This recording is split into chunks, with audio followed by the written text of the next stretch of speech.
What's going on, everybody? Back with Mr. Izzy Gutierrez. And congratulations, you got I think 8th place. 8th place. And what deck were you playing? Exosister Runic. Oh, what? Yeah, Exosister Runic. Wow. Okay, so I gotta go back and edit all my postings because I thought it was Exosisters, but Runic in the deck? Runic Exosister. Oh man, everyone wants to know what the hell you're playing. Okay, so shout outs before we get into it. Shout outs to everyone at Prodigy, all the friends, all the people who like support me. Shout out to Alex, shout out to Nikolai, of course. Hey. Everyone who supports me, man. Seriously, you guys are good friends, and I couldn't have done anything without you guys. No problem. All right, so let's get into the spicy Exosister Runic deck. So we'll start with the Exosisters. 2 Sophia, 1 Irene.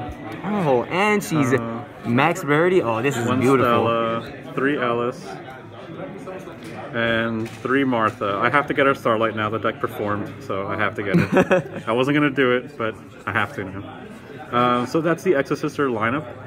Usually people play 3 Stella, but she doesn't do much in the deck, and I really wanted to just focus on ending the game early. And aside from the 1, because she's tied to Ellis and Martha's tied to Ellis, her activations, like, all she does is go down, make her activations go down. So it didn't make any sense to play more than that. I put up Sophia up to 2, because the draw 1 is important, like to keep drawing, out-resource your opponent. It made a difference, honestly. And I'll explain why I played those ratios later. So that's the Exosister lineup that I played. Followed by the trap cards, I played 3 Vadis, 3 Returnia, and 3 packs, of course. Searches and special summons by paying 8. You can special summon it as long as you control the Exosister from on the field or in the grave. 2 Returnias. Crazy card, honestly. This card overperformed when I drew it. Its effect to banish is so detrimental to your opponent, and it banishes from field or grave. And the fact that you can exceed summon to like dodge stuff, it comes up, and it lets you make Magnifica. And then Vadis essentially lets me play the low Exosister lineup.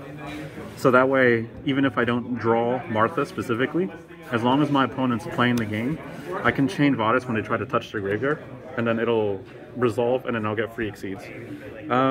Great cards, honestly. Going second, I would obviously go down maybe to 2, maybe to 1, maybe to 2. But great cards, saw them all day, especially Vadis. Seeing this card just ensures that I can play the game. That's the Exosister part. I really wanted to focus the deck down and just make it very linear, as linear as possible. So I played triple Tactic Talents and 2 Pot of Desires. A lot of people play Pot of Prosperity with this deck because they need to see this card or a second Exosister name. But the reason I played the Runic Engine is because with Pot of Prosperity, it shuts down the best effect that this has in this deck, which is the draw. That deck can't really capitalize unless you open Broken when you look at their hand, because it doesn't do anything past that. It just makes like a McAllister, just a trap and pass. So like that doesn't do much. So you want to keep drawing, you want to keep digging for all the cards that like actually like interact with your opponent. And so searches into Runic, does all that. So I also didn't want to play Prosperity because Sophia draws, Triple Tactic draws. There's so many cards that draw, right? And because the deck is strong going first, I decided to just focus on that. I played Triple Strike and Triple Gozen in the main. So when I win the die roll, I basically know that I have game 1. And it did exactly that. I don't play any hand traps in the deck because the deck, it can't push past boards, and by playing trap cards, you don't want to trade 2 for 1 with your opponent. The deck isn't strong enough to keep trading like your opponent to keep trading you 2 for 1, and like for you to win. You'll eventually get out resourced. But Strike and Gozen, this puts a limitation on the game, so that way you can keep up. And then this just makes sure that a crucial play doesn't go through. So like an elf or a sprite, gigantic sprite. It makes sure that they don't play that card. It's not an option anymore. Play something else, and then they usually can't. Even going second, the card's broken. And then of course the Runic Engine, 3 Flashing Fire. This one destroys a special summon monster. Great card, lets you play through a lot of boards. Even if you give up the battle phase, The Exosisters don't really do much with the battle phase. Maybe attack for 25, maybe attack for the double 28 if you can get the Magnifica, but that's not game, so it doesn't really matter. Then 3 of the Effect Veiler. Again, lets you play through boards. 2 of the MST. This was important because I kind of played it with the ratio that everyone else plays hand traps with. So I decided to play 12 Runic cards, and of course 3 tips. So whatever the math is, like 12 hand traps, and you'll have like a good percent to draw them. I wanted to do that with the Runic cards. And if I didn't see them, it also solves the big problem with Exosisters, where the biggest problem with this deck is when you draw an Exosister and nothing else. So like Exosister plus trap card, or plus hand trap, does nothing. But Exosister plus Runic card, you can at least special summon the level 4, normal summon, and then you make Mikalis search a trap, and then you usually draw a Vadis or Returnia, and you just search the other, and then you can keep playing the game. This also, once you get this engine going, you're drawing 2-3 a turn, and your opponent just can't keep up. So you're controlling the board, they're not keeping up with the Runic cards, and of course the Runic Fountain. So that makes it all work.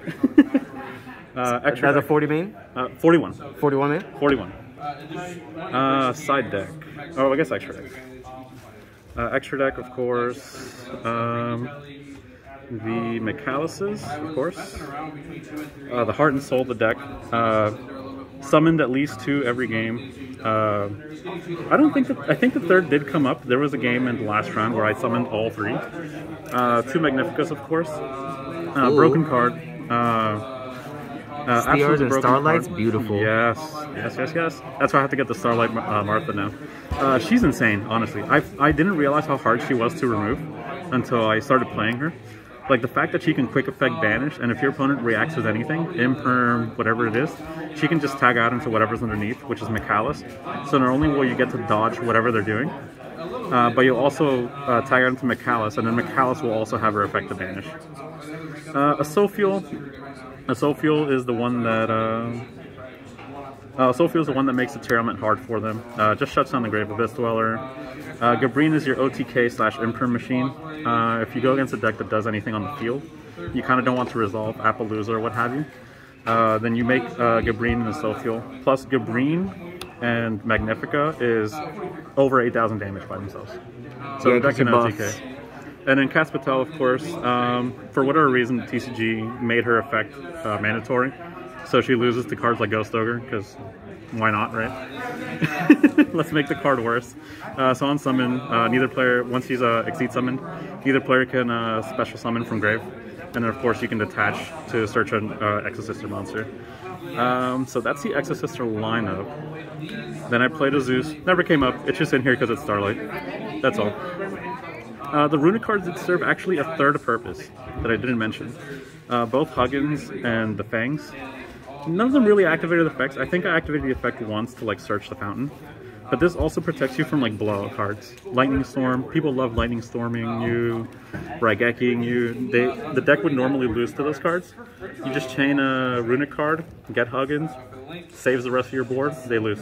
That's usually like their only out to your board. And of course this is the extender when you only open an Exosister. And of course, if you see these cards, you know what engine's coming in the side deck. Oh man, that Starlight, yeah. That Ultimate Slayer. Yes, sir. So, yep.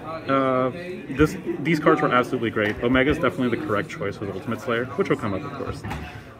So that's this. This does have a special interaction, along with this, actually. So these 2 cards do have a special interaction. Of course, Ultimate Slayers, side deck. Again, that's why this package is in here. Absolutely broken. As long as I drew this card, there was no sprite board that I couldn't destroy or beat. It just baits everything. It makes Elf useless. The reason that this is important is because with Martha's the only Exosister that triggers whenever anyone moves cards from the grave. All the other ones need your opponent to move cards from the grave. So you can summon Martha, effect, they spell special. You Ultimate Slayer, get rid of the Elf because they're too afraid to activate it. You get rid of the Elf, you send Trouble Sunny. Trouble Sunny remove, you bait the Toad, and because this moved, you get a free Martha Exceed summon. Same thing with Omega. You get rid of Synchro, special Martha. You put whatever they made the Synchro with back into the deck. Martha triggers, you get a free Exceed. So that was that purpose. Great board breaker. This along with Evenly, absolutely broken. This is a pair. It's just not. It's just absolutely crazy. So you play Ultimate Slayer, get rid of their 1 negate, evenly the whole board, and then you Trouble Sunny whatever's left. Then you have a clear board, you can just play the game. Mystic Mine, because people lose to it, has to play it. Will be banned eventually, but for now has to be played. People hate it, people use their negates on it all the time. It's great. The deck doesn't do anything, so because you play the Runic cards, you can just kind of sit there and play under Mystic Mine if you want, for however long you want, and you can get rid of it. You can get rid of it whenever you want.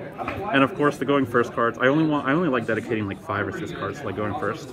Solemn anti-spells. I wanted to play 3 anti-spells, because the deck really like, the amount of people that side spells against this deck is incredible, and just shutting that down, it's over. People usually side Raigekis, Lightning Storms, all that crazy stuff. This shuts it all down. They usually set 4 once this flips up, it's over. Then you start banishing stuff on their end phase, then you're banishing stuff on their turn. They're never activating those cards. Solemn, of course, you just negate whatever crucial thing comes up. The game usually ends by then. As long as you were able to play the game, you Solemn their 1 out, you Solemn their 1 answer. It's usually over by then. But that's the whole deck.